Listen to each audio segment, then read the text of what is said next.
People who were laid off were more likely to be female, younger, working in less secure, lower-paying jobs. In other words, those who could least afford it. It really hit me hard.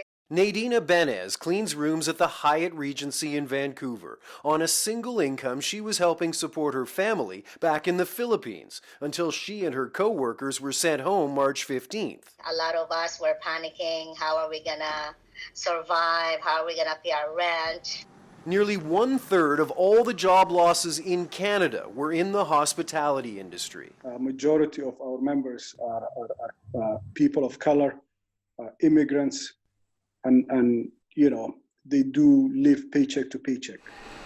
Of the 8,000 workers he represents, 90% were laid off.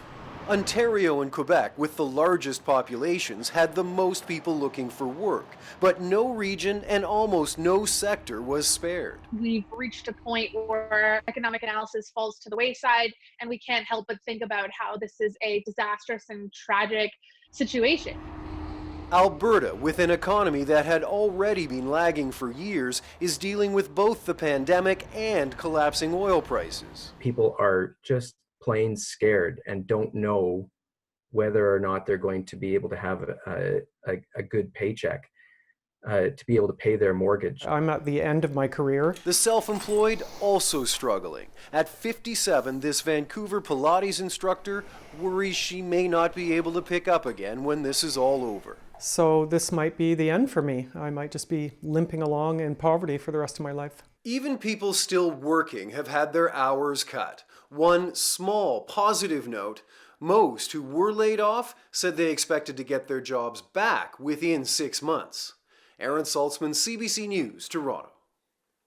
So where do we go from here? Well, let's bring in national business correspondent Peter Armstrong. Peter, people already struggling, but how bad does this get?